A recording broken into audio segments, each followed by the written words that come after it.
और अब मैं निवेदन करूंगा केंद्रीय सांख्यिकी कार्यक्रम क्रियान्वयन और योजना राज्य मंत्री स्वतंत्र प्रभार राव इंद्रजीत सिंह जी से कि वे स्वागत संबोधन के लिए पधारें।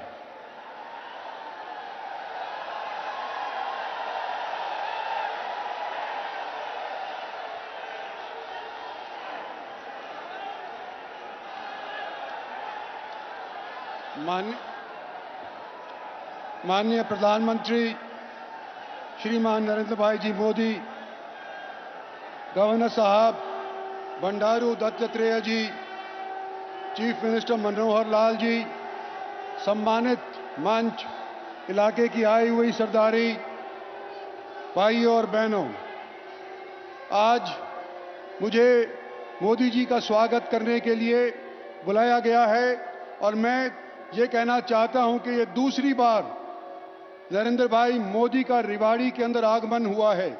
पहले जब हुआ था, जब वो गुजरात के चीफ मिनिस्टर साहब हुआ करते थे और यहाँ के सैनिकों ने और भूतपूर्व सैनिकों ने उनको रेवाड़ी के अंदर एक जलसे के अंदर बुलाया और एक डिमांड रखी थी कि हमारे को 1 रैंक 1 पेंशन अगर आपकी सरकार बनती है तो आप हमारे को मुहैया करवाइए।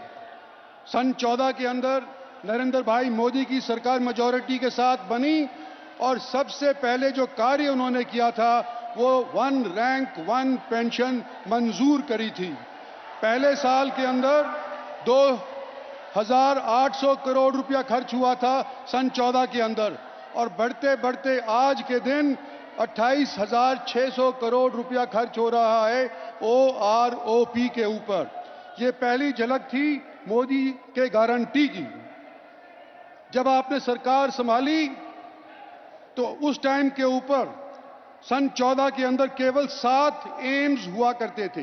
भारतवर्ष के अंदर केवल 7 एम्स हुआ करते थे और आज के दिन आप ये 22वें एम्स का शिलान्यास रखने के लिए आए हैं। दूसरी पारी आपकी सन 19 के अंदर शुरू हुई थी। भारी बहुमत 300 सीट और 300 से अव्वल सीट भारत की जनता ने आपको दिलाई थी। लेकिन साथ साथ क्या हुआ कि कोविड का भी प्रकोप हमारे ऊपर आकर के मंडलाने लगा। 220 करोड़ वैक्सीनेशंस केवल हमारे देशवासियों को उपलब्ध करवाई गई। 150 मुल्क ऐसे हैं विश्व के अंदर, कुल मिलाकर के यूनाइटेड नेशंस के अंदर 193 मुल्क हैं, लेकिन उन 193 मुल्कों में से 150 मुल्क ऐसे हैं जो भारत का आभार व्यक्त करते हैं क्योंकि उनको वैक्सीन उपलब्ध नहीं थी। मोदी सरकार ने, उनकी गारंटी ने इस वैक्सीन को 150 मुल्कों को उपलब्ध करवाया। आयुष्मान भारत कार्ड आपने इशू करवाया जिससे 50 करोड़ आज के दिन लाभार्थी देश के अंदर इसका फायदा उठा रहे हैं। जो भी देश विकसित होना चाहता है उसको इंफ्रास्ट्रक्चर के ऊपर खासा ध्यान देना चाहिए और देता आए हैं, चाहे अमेरिका हो चाहे फ्रांस हो। मेट्रो के अंदर सन 14 के अंदर एक साल के अंदर केवल 23 किलोमीटर मेट्रो स्थापित हुआ करती थी, जो आज के दिन 63 किलोमीटर प्रति साल आज के दिन मेट्रो खड़ी होने लग रही है। और गुड़गांव के अंदर हुडा सिटी सेंटर से लेकर के और साइबर हब तक 27 किलोमीटर का ये फासला 5,500 करोड़ से अव्वल पैसे से खर्च होकर के संपन्न होगा। मोदी जी, लोगों की 800 साल पुरानी मांग आपने पूरी करी। आपने राम मंदिर बनाया, आपने सरदार पटेल की मूर्ति बनाई जो स्टैच्यू ऑफ लिबर्टी से भी ऊंची है। आपने दिल्ली का नया वॉर मेमोरियल बनाया। जो पहले वॉर मेमोरियल था वो केवल पहले विश्व युद्ध तक जो शहीद हुए थे उन तक ही सीमित था। उसके बाद सेकेंड वर्ल्ड वॉर के अंदर और भारत चीन के और पाकिस्तान भारत के बॉर्डर के ऊपर जो भी शहीद हुए थे उनका उसके अंदर जिक्र नहीं था। इस नए वॉर मेमोरियल ने उन सबको आपने शामिल करके और देश की साख फिर से बनाई है, खास तौर के ऊपर उन लोगों के अंदर जो पेटी की नौकरी करते हैं।